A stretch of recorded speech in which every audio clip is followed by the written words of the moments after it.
आज रात ठंडी हवा चल रही थी, जो इस बात का संकेत था कि जंगल में ठंड का मौसम शुरू हो गया है। सभी पक्षी अपने अपने घोंसले में बैठे ठंड से ठिठुर रहे थे। आज रात जो बच गया तो कल की रात मैं इस जंगल में नहीं गुजारूंगा। मर गया, हाय मर गया, बहुत ठंड है, कल मुझे कुछ ना कुछ करना होगा। वो सब ऐसे बहुत परेशान थे और फिर सुबह हो जाती है। सूरज की तेज रोशनी से ठंड कम हो जाती है। कौवा भी अपनी आंखें खोलता है। मैं बच गया, मैं बच गया। अब मैं जल्दी से दूसरे पक्षियों के पास जाता हूँ और देखता हूँ कि वो ठंड से बचने के लिए क्या कर रहे हैं। कालू यार, क्या बताऊँ, मैंने सारी रात जागकर गुजारी है। मैं तो खुद सोच रहा हूँ कि हम किसी दूसरे जंगल में चले जाते हैं, तो फिर हम चिड़िया से जाकर पूछते हैं कि हम सब कैसे ठंड से बच सकते हैं। कालू कौवा और कबूतर चिड़िया की तरफ जाते हैं। चिड़िया बहन, अगर एक और रात ऐसी गुजरी तो मैं सच में मर जाऊंगा। मेरी तो हड्डियां जम गई हैं रात की ठंडी हवा से। हम सभी पक्षी ऐसे मौसम के लिए नहीं बने हैं। क्यों ना हम पहाड़ों वाले जंगल चले जाएं। वहाँ का तापमान ठीक है और फिर जैसे ही इस जंगल का मौसम ठीक होगा हम वापस आ जाएंगे। किसी ने तोते की भी खबर ली है? वो तो मुझे सुबह से नजर ही नहीं आया। यार कबूतर, कहीं ऐसा तो नहीं कि मिट्ठू ठंड से मर गया हो? वो सब तोते की बात कर ही रहे थे कि वहाँ तोता भी आ जाता है। बहुत ठंड थी आज की रात, बहुत ठंड थी। सारी रात मैं सो नहीं सका, अब जाकर थोड़ी आंख लगी थी। अगर हमें पहाड़ों वाले जंगल जाना है तो फिर चलो हम सफर शुरू करें। ऐसे बातों में समय जाया ना करें। चलो सब चलो, यहाँ रहकर मरने से अच्छा है कि हम सफर शुरू करें। फिर चिड़िया, कबूतर, तोता और कालू कौवा अपना सफर शुरू करते हैं। वो बहुत तेज उड़ते हैं और फिर अपने जंगल से बाहर निकलकर वो सब एक जगह बैठ जाते हैं। दोस्तों, अब हम थोड़ी देर यहाँ आराम करते हैं और भोजन ढूंढ कर खा लेते हैं। सब अपना अपना भोजन लेकर यहीं आ जाएगा और सब मिलकर खाएंगे। हाँ, सब मिलकर खाएंगे, हम साथ रहेंगे और भोजन भी एक साथ ही खाएंगे। फिर वो सब भोजन की खोज में निकलते हैं। तोता इधर उधर उड़ता है, उसे कहीं भी भोजन दिखाई नहीं देता। कबूतर को पास में से कुछ दाने मिल जाते हैं। चिड़िया भी भोजन की खोज कर रही थी। कालू कौवे को भी थोड़ी दूर से कुछ भोजन मिल जाता है। वहाँ कुछ दाने मकई के थे। अब इन दानों से अपना पेट भरूं या अपने दोस्तों का? मैं ऐसा करता हूँ, अपना ही पेट भर लेता हूँ। अगर जिंदा रहा तो फिर ही अपने दोस्तों की मदद कर सकूंगा। कालू कौवा पेट भर कर वहाँ से मकई के दाने खाता है और वापस उड़ जाता है। मुझे तो कुछ भी नहीं मिला। मुझे भी। आप चिंता ना करें, मुझे ये दाने मिले हैं, हम सब इन्हें बांट कर खा लेते हैं। कालू, तुम्हें कुछ मिला या नहीं? कौवे का पेट तो भरा हुआ था, परंतु वो अपने दोस्तों के सामने भूखा होने का नाटक करता है। ना जी ना, मैंने बहुत कोशिश की मगर कुछ भी हाथ नहीं आया। फिर कबूतर अपने सभी दोस्तों को वो दाने बांटकर दे देता है। कुछ देर आराम करने और भोजन खा लेने के बाद वो सब फिर से उड़ते हैं। वो थक जाते हैं मगर उन्हें उड़ना तो था। रात हो जाती है। वो सब फिर से रात गुजारने के लिए वहाँ रुकते हैं। यही बेहतर है कि आज की रात हम इसी जगह गुजार लें। मुझे ये जगह सुरक्षित लग रही है। हम इसी पेड़ की डाल पर रात गुजार लेंगे। बातों बातों में रात का पता ही नहीं चलेगा। फिर तोते की नजर पास में एक पेड़ पर जाती है जिस पर एक घोंसला था। वो देखें, उस पेड़ पर घोंसला है। हम सब बारी बारी उस घोंसले में सो लेंगे। वो घोंसला तो पहले मैंने देखा है, इसलिए उस घोंसले में मैं ही सोऊंगा। कालू, हम सब साथ चले थे और हमें एक दूसरे का ख्याल करना होगा। तोते ने ठीक ही तो कहा है, हम सब बारी बारी उस घोंसले में सो लेंगे। परंतु कालू कौवा उनकी कोई बात सुने बिना वहाँ से उड़ता है और जाकर उस घोंसले में सो जाता है। ये कालू तो शुरू से ही ऐसा है, ये कौन सा इसका कोई नया काम है। इससे अच्छा था कि हम इसे साथ ना ही लेकर आते।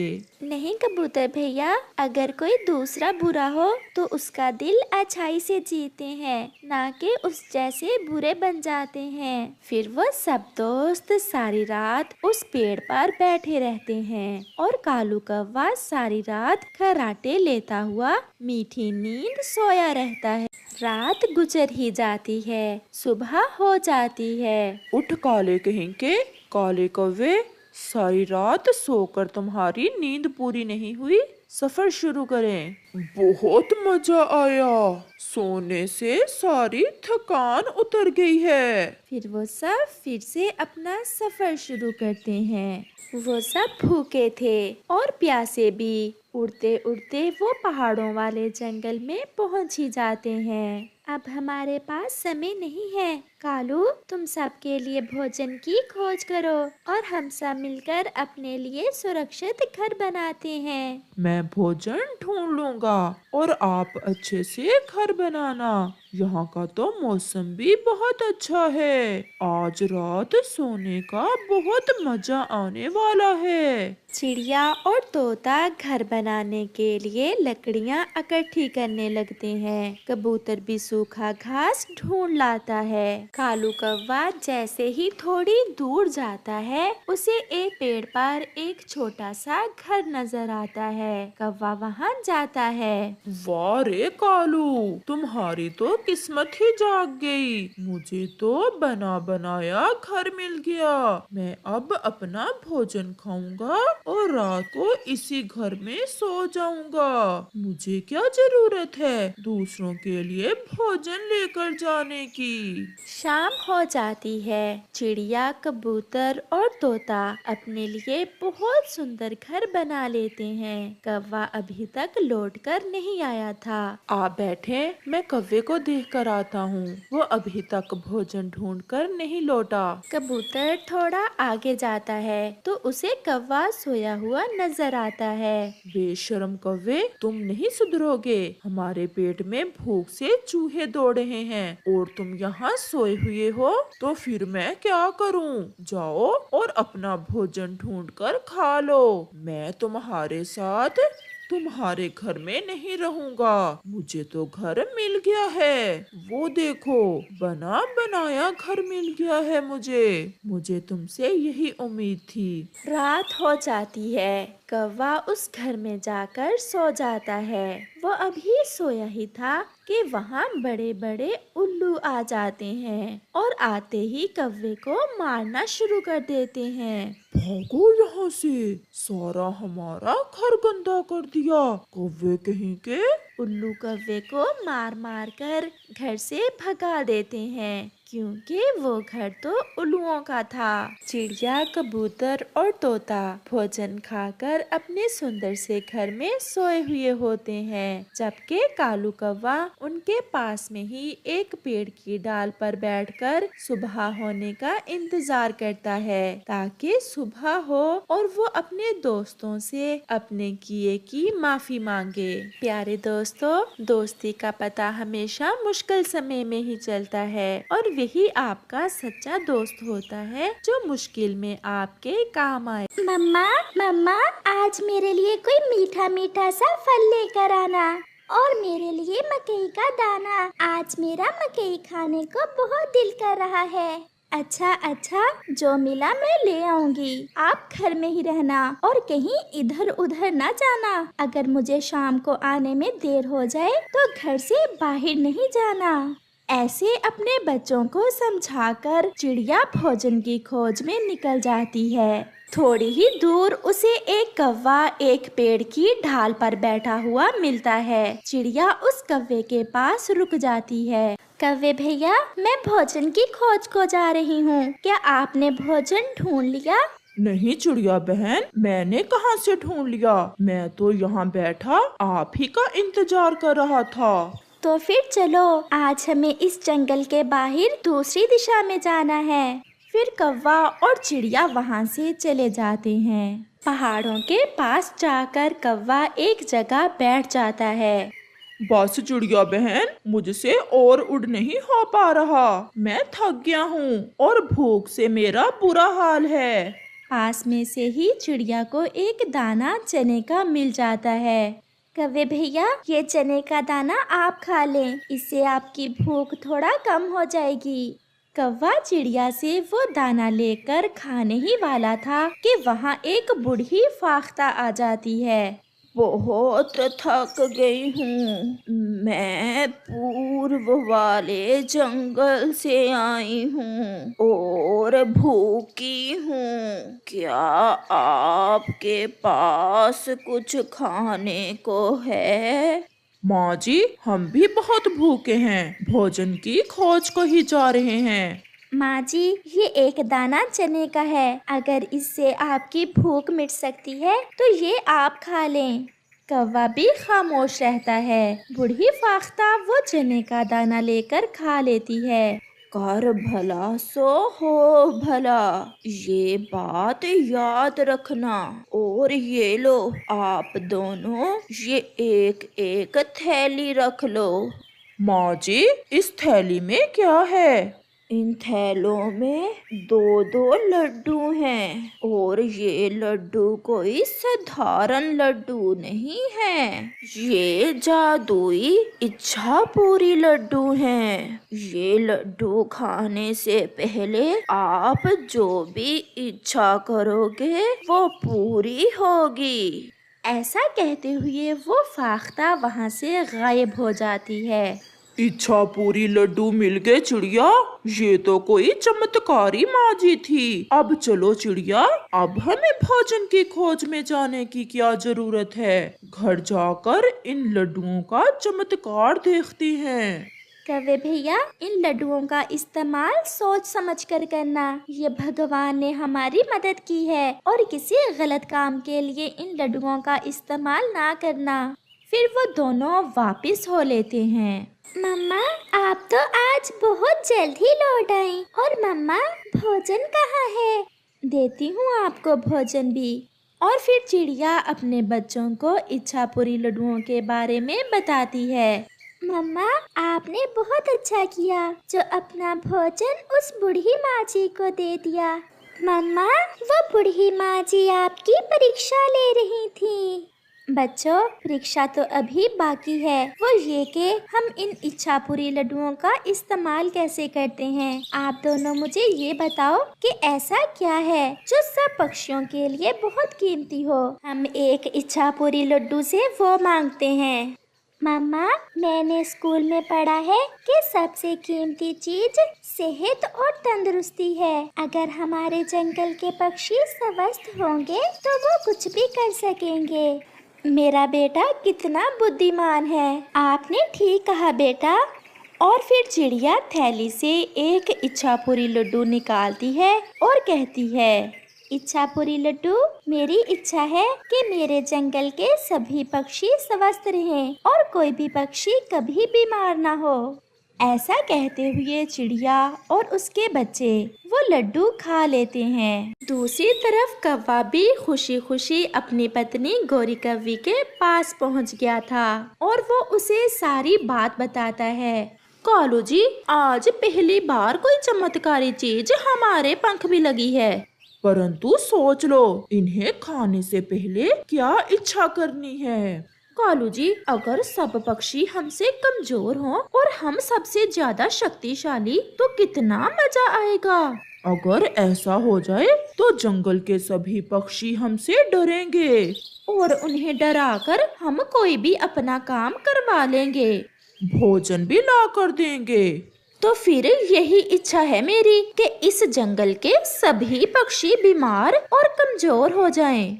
ऐसा कहते हुए कालू और गोरी वो इच्छा पूरी लड्डू खा लेते हैं। अब सुबह जंगल में जाकर गोरी देखेंगे कि कैसे पक्षी कमजोर और बीमार हो गए हैं। पक्षियों को कमजोर देखकर मुझे तो बहुत मजा आने वाला है।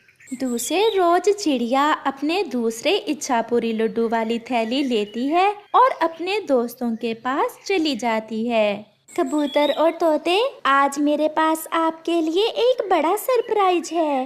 सरप्राइज? वो क्या चिड़िया बहन?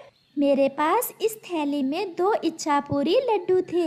एक को मैंने खा लिया है और इच्छा की है कि मेरे जंगल के सभी पक्षी स्वस्थ रहे। तो मैं भी कहूँ, मुझे कल से बुखार था और रात अचानक में स्वस्थ हो गया, तो फिर ये सब काम इच्छा पूरी लड्डू का था। हाँ कबूतर भैया, और अब मेरे पास ये जो दूसरा इच्छा पूरी लड्डू है, ये हम सोच समझ कर खाएंगे। ऐसे ही वहाँ गोरी और कालू भी आ जाते हैं। चिड़िया, आप सभी यहाँ क्या कर रहे हैं? क्या कोई बीमार है? नहीं गोरी बहन, अब हमारे जंगल में कोई भी बीमार नहीं होगा, क्योंकि मैंने इच्छा पूरी लड्डू खाकर यही इच्छा की थी कि हमारे जंगल में कोई भी बीमार ना हो। गोरी, ये क्या हो गया? तो फिर क्या हमारा एक लड्डू बेकार में ही गया? क्या कहा कालू भैया? कुछ नहीं, चल कालू, मुझे एक काम याद आ गया है। फिर कालू और गोरी वहाँ से चले जाते हैं। उस माझी ने 2 लड्डू इस शैतान कौवे को भी दिए थे। ये न जाने अब उन लड्डुओं का क्या करेंगे। चिड़िया बहन, छोड़ो इन शैतानों को। अब हमें ये सोचना होगा कि हम इस दूसरे इच्छा पूरी लड्डू से कौन सी इच्छा पूरी करें। मैं तो कहता हूँ कि इसे खाने से पहले इच्छा करते हैं कि जंगल में हर तरफ मिर्ची ही मिर्ची हो जाए, ताकि तुम्हारा पेट अच्छे से भर सके और बाकी सब भूखे मरें। नहीं तोते भैया, हम किसी ऐसे भोजन की इच्छा करेंगे जिसे सब मिलजुल कर खा सकें। चिड़िया बहन, क्यों ना हम इस इच्छा पूरी लड्डू से जंगल के मैदान में ऐसी चावल की फसल लें जो कभी खत्म ना हो और हम सब पक्षी जिसे खा सकें। और ऐसे हमारे भोजन की चिंता हमेशा हमेशा के लिए खत्म हो जाएगी। फिर वो सब ऐसा ही करते हैं। इच्छा पूरी लड्डू, मैं ये इच्छा करती हूँ कि हमारे जंगल के मैदान में चावल की फसल उगाए जो कभी खराब ना हो। ऐसा कहते हुए वो तीनों दोस्त वो इच्छा पूरी लड्डू खा लेते हैं। फिर वो सब मैदान की तरफ अपनी चावल की फसल देखने चले जाते हैं। कालू जी, ये चावल कहाँ से आ गए? इतने ढेर सारे चावल की फसल पहले तो यहाँ ना थी। ये जरूर चिड़िया के दूसरे इच्छा पूरी लड्डू ने दी है। तो अब हमें भोजन की क्या चिंता? अब देखना मैं कैसे अपनी इच्छा पूरी करती हूँ इस दूसरे लड्डू से। कहीं ऐसा न हो कि हमारा ये इच्छा पूरी लड्डू भी बेकार में ही चला जाए और हमें कुछ भी ना मिले। कालू जी, मुझे ना मेरा काला रंग अच्छा नहीं लगता। आधा लड्डू खाकर मैं अपना रंग सफेद करना चाहती हूँ। और बाकी का आधा लड्डू तुम मुझे दोगी, क्योंकि मैं उससे अपने लिए एक बड़ा सा घर बनाने की इच्छा पूरी करूँगा, और वो भी इस चावल की फसल के पास ही। फिर गोरी कव्वी कहती है, इच्छा पूरी लड्डू, मेरा रंग सफेद कर दो। और गोरी आधा लड्डू खा लेती है। और इच्छा पूरी लड्डू जी, हमारे लिए एक बड़ा सा घर बना दो। फिर क्या था, उन दोनों की आधी आधी इच्छा पूरी हो जाती है। गोरी का रंग आधा सफेद हो जाता है और आधा घर बन जाता है। कालू जी, ये क्या हो गया? मेरा रंग तो आधा सफेद और आधा काला हो गया। मैंने ऐसा तो ना सोचा था। और घर भी आधा ही बना है, मैंने भी ऐसा ना सोचा था। वो दोनों वहाँ बैठकर रोने लग जाते हैं। दूसरे पक्षी अपनी चावल की फसल देख बहुत खुश थे और वो गोरी को ऐसे देख उससे कहते हैं, गोरी, तुम गोरी हो या कोई चुड़ैल? मैं गोरी ही हूँ और इच्छा पूरी लड्डू ने मुझे ऐसा बना दिया। इच्छापुरी लड्डू ने नहीं, तुम्हारे लालच ने तुम्हें ऐसा बना दिया। वो इच्छापुरी लड्डू हमारे लिए एक परीक्षा थी कि हम उन्हें कैसे इस्तेमाल करते हैं। और फिर गौरी रोते हुए वहाँ से चली जाती है।